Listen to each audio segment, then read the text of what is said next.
All right. Well, welcome back. And we have another report from Israel. And we have Elon from Memorial Israel, and we have Jacob Prash. Jacob, how are you this morning here in California? I'm pretty well recovered from my illness, I think, in my limbs and the cellulitis. So thank God for that. And once more, thank everyone who's been praying. This has been much, much appreciated. So I'm doing well. And some of the news this week has been encouraging All for right. for a very pleasant change of pace. That is nice to Some hear. fairly good news this week in certain respects. That is So nice to hear. yes.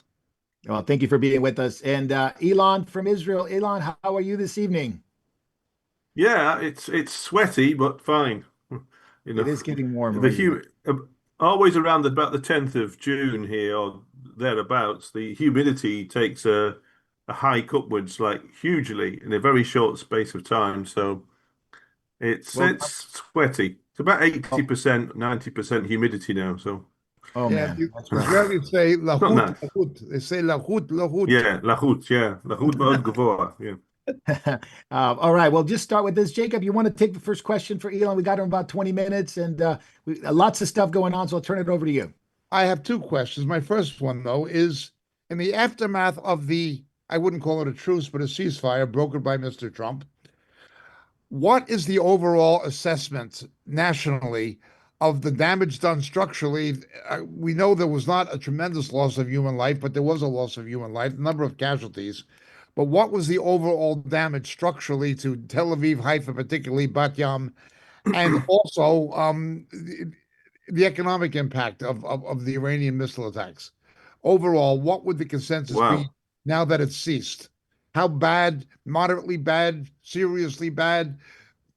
Obviously, could have been worse, but how bad? Wow, that's actually okay. On the whole, the Iron Dome system was very successful. So it stopped between 80 to 90% of everything. Yeah, It but could have been excuse me, but so much worse. Yeah. the Iron Dome obviously is for short, Yes, yeah, but short-term well, projectiles. We're talking about yes, the David Sling. anti-missile system Yeah, anyway. Yeah, the, the Arrow the 3s. anti-missile Yeah, defenses stopped most of it. Yeah. yeah, the Um, Arrow 3, the American Patriots, and the David Sling. That's what we're talking about. yeah. Yeah, I do. Yes, you're right. That to be more precise, yeah, I was, yeah, the whole anti-missile system stopped about 80 to 90% of the Yeah, Iranian projectiles. But where they did hit, they did cause significant damage. I mean, you blowing up. I mean, that for example, that family in Beersheba that were killed, the four people that were yeah, killed, yeah, sorry, in yeah. Beersheba, they were actually inside their safe room in the Yes, block in yes, the building block. I mean, yeah, but the other people in the same block were also inside their shelter area, but they survived. But a direct hit on even a strong room like this, it just demolishes. Well, they're not designed to take that kind of thing. So, yes, but the downs. I mean, okay, you've got most all told. I think the number of casualties, total civilian casualties, was about 24 people. That's not a lot considering what the Iranians were firing at yes, us. yes, But the economic side, or at least in terms of most of it, is residential. Most of the damage was residential. But you've got people there now, whole blocks of flats, of apartments that are uninhabitable. Hmm. You've got people that will have lost their entire home. Numerous, not just the people, the families that were directly affected by casualties, but a whole blocks full of people will have to move out until the apartment is either repaired or demolished and rebuilt.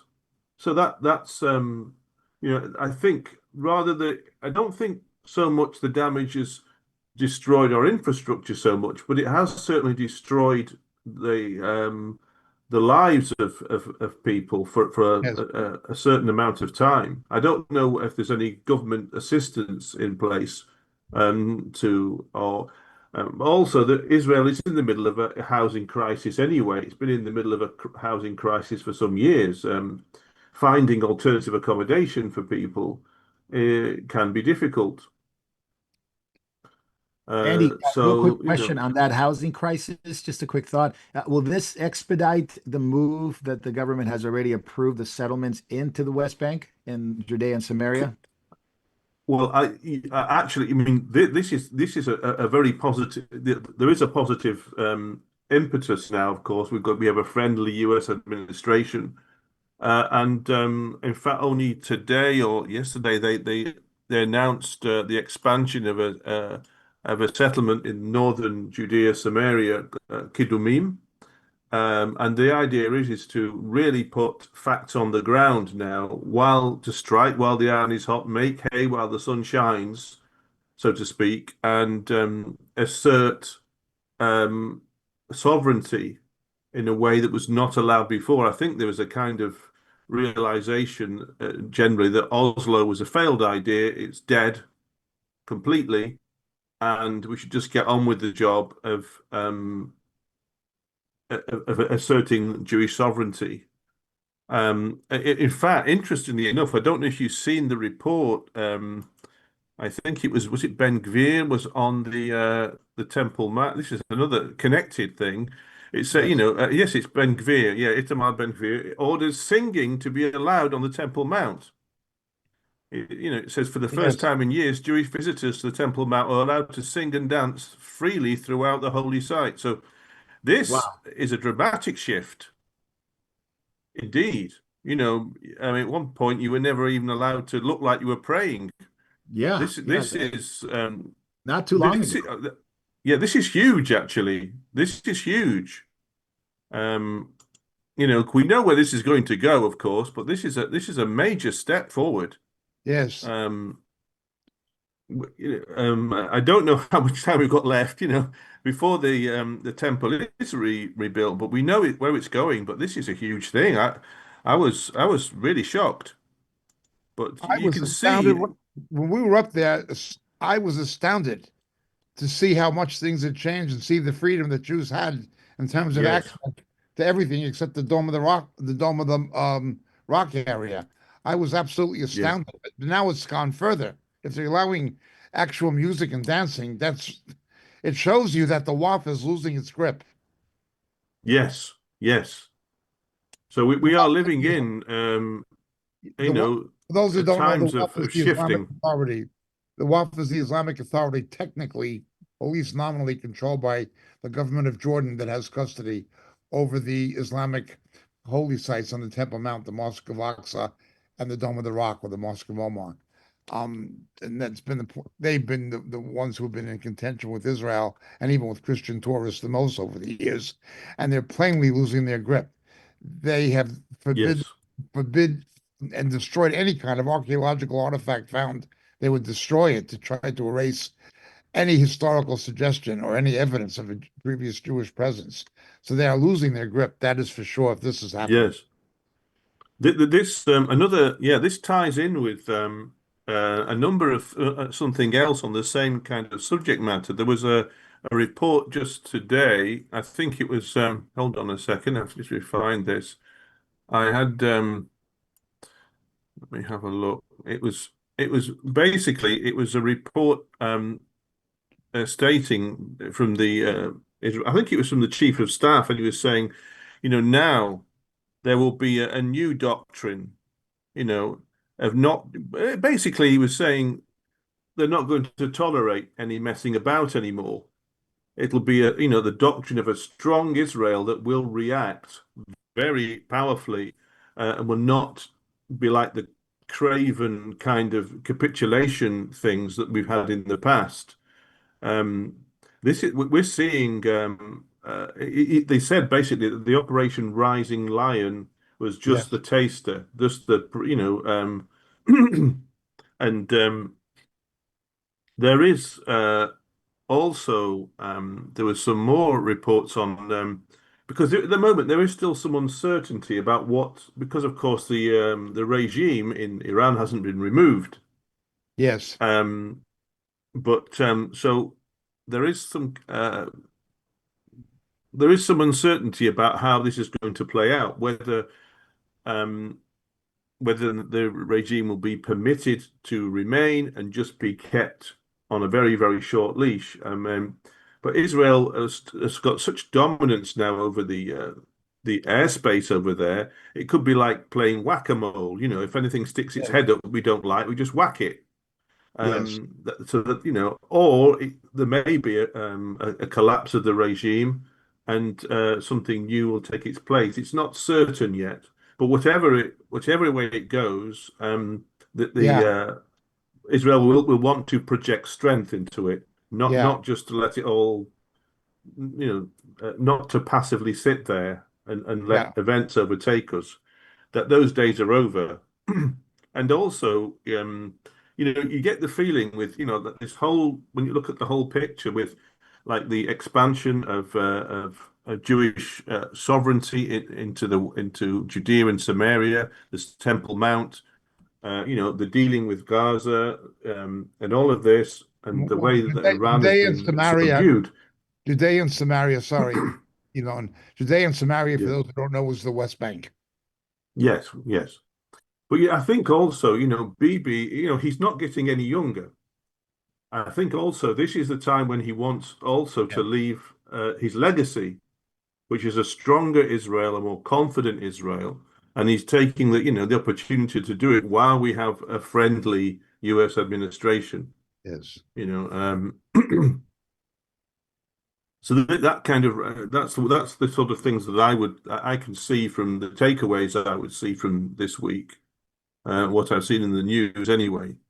And it's quite striking, really. I mean, this was inconceivable, um, you know, during the, 10 years ago. Yes. The The October the combination, 7th. yes. There's no question. The combination of things we've seen have Yeah. been nothing less than remarkable.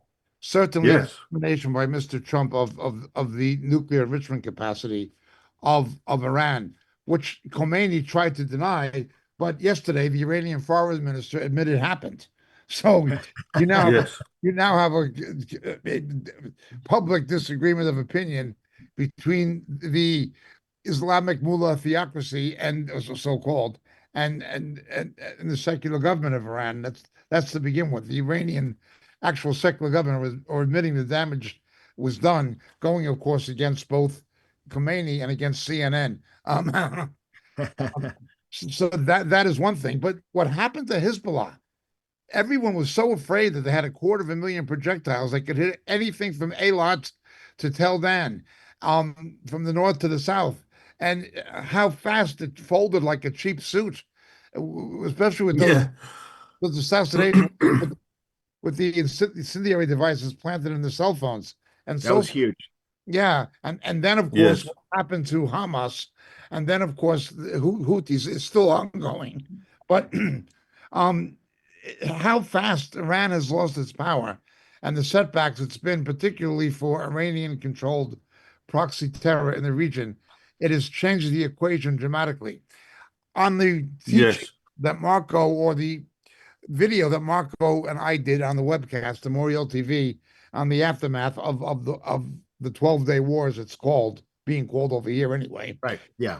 We talked about how the prophecies of Daniel 10 have to be kept in view. People should not see this as an end to the conflict. Even if Khomeini goes, it might be somebody else from the same religious camp that replaces him. Maybe his son, but he's a weak figure. Or it Yeah. may be somebody who's just as anti-Israel as he is. So it does not nullify or neutralize what Daniel 10 says is going to happen. Um, the fact that there was not regime change, that would very much seem to support the view that we have that what's happening here is the Principality of Persia. There is a spiritual battle over Israel. That is definitely ongoing, but still, the dramatic changes have been incredible. The things that Yes. people were afraid of, the Iranian nuclear enrichments going above 60% capacity, pushing towards weapons grade fissionable uranium. That being a main one, but certainly people in Israel were quite afraid, particularly people in Galilee, of Yeah. unfortunately, of Hezbollah and what they were in a position to do, because the United Nations was worthless and did nothing, of course, as usual. So it was shocking, and of course, the whole October 7th fiasco, tragic as it was, has blown up in their faces. Gaza is like ruins. Yes. You It's know, one ruin. of the things that comes out of this, you could, I mean, obviously we couldn't do a land invasion into Iran anyway, but when you compare the two, like Gaza has been an ongoing campaign for nearly, over a year now, and with significant loss of life militarily for Israeli soldiers. But but still, and it's taken so much longer, but yet look at Iran just collapsed more or Yeah. less militarily because with Iran we had a lot of assets in Iran. It was Yes. much harder to have assets in Gaza because Yeah. it's much more, yeah, and Yes. that shows the difference. I mean, we were Yeah. doing stuff in Iran, firing drones out and rockets of our own against Iranian targets from within Iran. You Yes. can't we Yes. couldn't do that in Gaza, and that was Yes. That is uh very similar the, to what Zelensky did in Russia. Very similar. mm, It makes you wonder if there was not a common strategy coming from Mossad involved in both, or with his IDF in both cases. You can't prove it, but it's the same kind of strategy. The other, the other, yes, the other thing is, again, we have reiterated this several times. The Israeli capacity to end this thing quickly in Gaza is impeded by the fact that hostages are being held, and Israelis yes, of want course, to yeah, jeopardize any chance of rescuing them. That's why they took the hostages. And second, unlike the proxies of Iran and Iran itself, who will deliberately target civilians, the Israelis don't like to target civilians. They even try to give them warnings to get out when yes, the Hamas terrorists are positioning armaments in civilian population centers. So that has prevented Israel from going in because it's not willing to fight like a Muslim does. yes, They bring in humanitarian values, but they're still condemned by most of the world anyway. yes, of Hypocritical, course, yeah, condemned, but they're the ones trying to fight the cleanest war possible, but they're still condemned for it anyway. Nonetheless, that is the reason that it's still going on terrestrially. The hostages and the Israeli reluctance to avoid killing civilians where possible. yeah. Muslims will Radical Muslims will target civilians.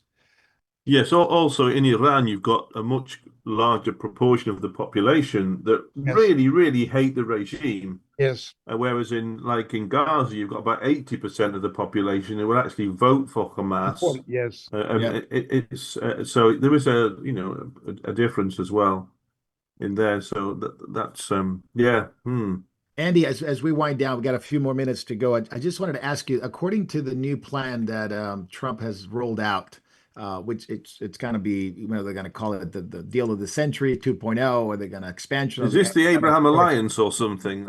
Well, it includes that. It Is includes it, that. Let me get to the yeah. point. It talks about the hostilities in Gaza ending in 2 weeks, four nations taking over Gaza and the administration of it, release of hostages. There's going to be Hamas leadership is going to be extradited and sent to another country, and so 2 weeks to go. There's still fighting going on in Gaza. There's aid that's being stolen by Hamas. Do you think that's going to come to an end the way it's being proposed right now? Not that Israel has agreed to it necessarily, but this is what's being proposed. 2 weeks, Hamas out, hostages return, and four nations taking over Gaza. It seems a little optimistic to me to finish it all off in 2 weeks. But maybe maybe I'm just cynical. But I mean, I have seen reports of that now that there is infighting within Gaza and that the different clans are hunting down Hamas members and killing them and stuff. yes. Which is, I'd rather they were killing each other than killing us, of course.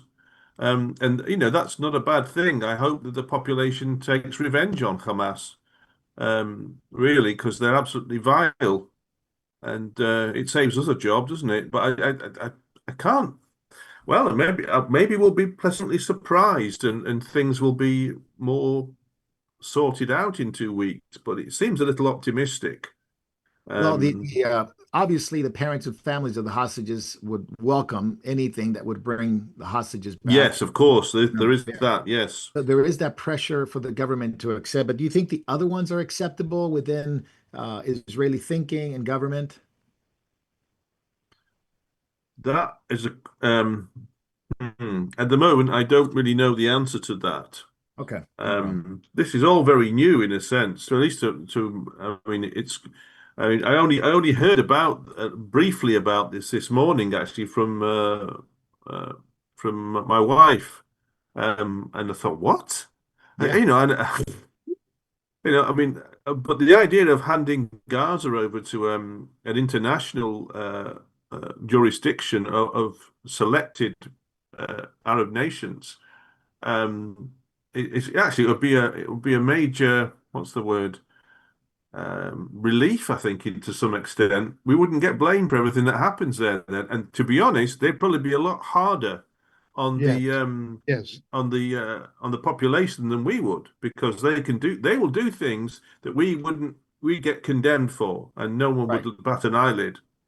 Which is, I You think, know, part of the plan, right? Is to make other Muslim nations take ownership of Gaza since they're so pro Palestinian on face value, right? Is to take ownership of that, yes, see what happens. Because part of the plan, it also involves accepting Gaza, Gazans, inhabitants of Gaza, to other countries as well. So that comes with maybe a caveat to these nations if they're going to really accept this or not. But I thought it was provocative what they're going to plan on doing in 2 weeks. Not that it's going to be done in 2 weeks, but the plan will begin to roll out in 2 weeks.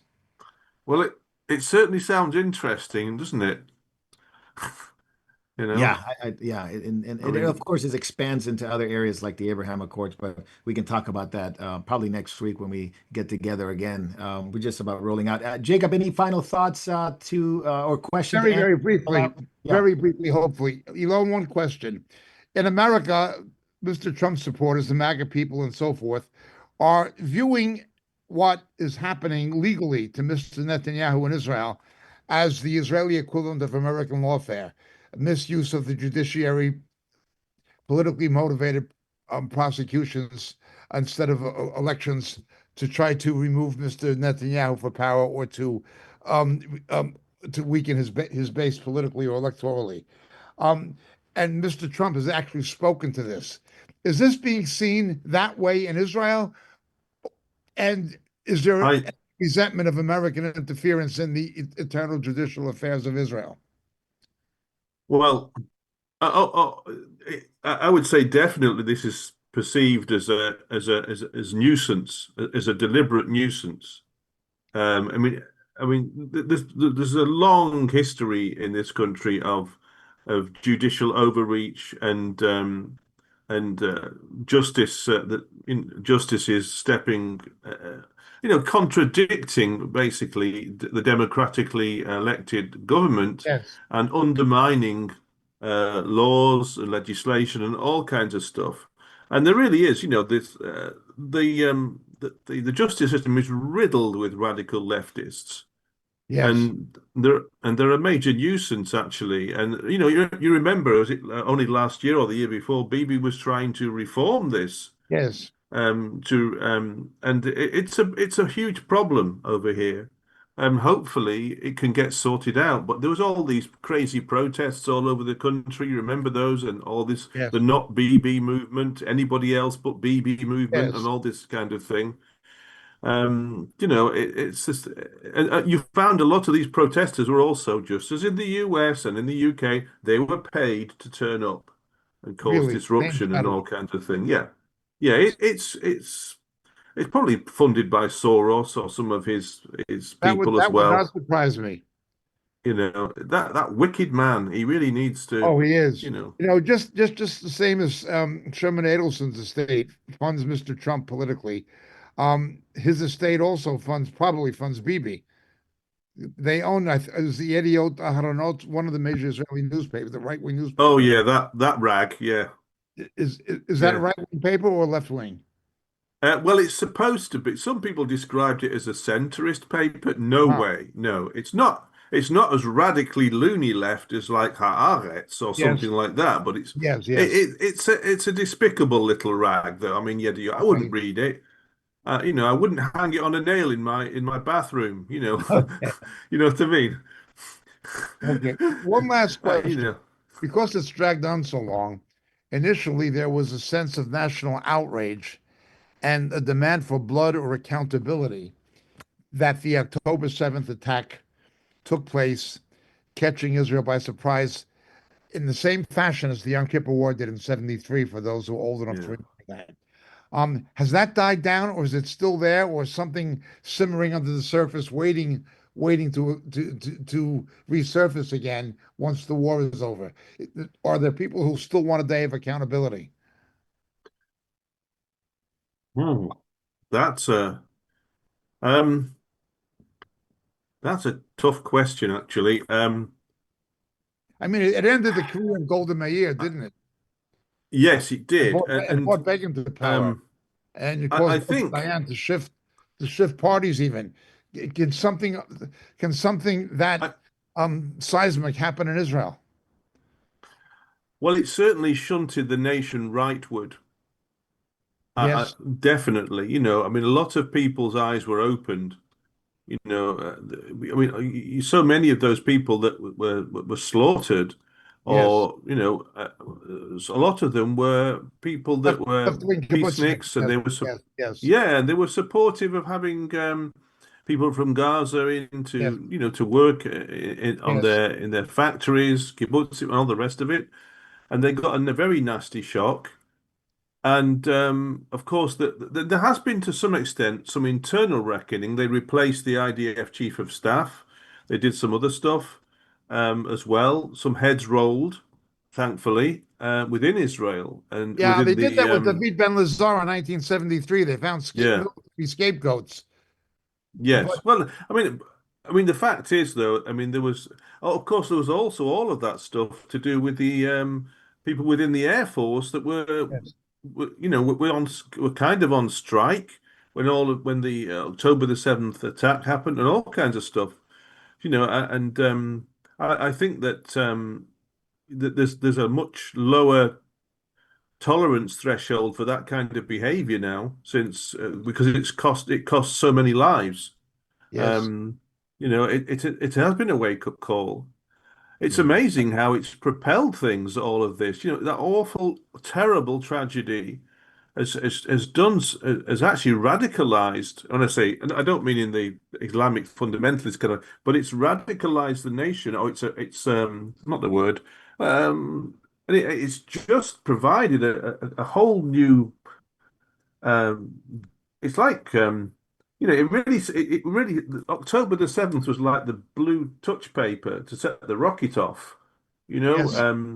it really has made a massive change in direction, Yeah, and absolutely. um, and Andy, we're and gonna we're gonna wrap it up real quick just because we're running out of time for the interview. We yes, that's appreciate you okay. being on with us.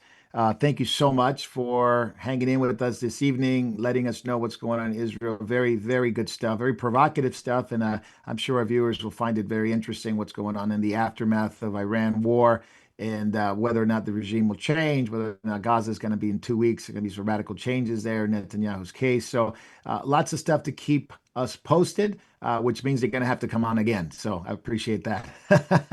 So we hope to see you next week as well. Okay. Shavua haba. Okay then. Bye bye. Thank you so much. להתראות.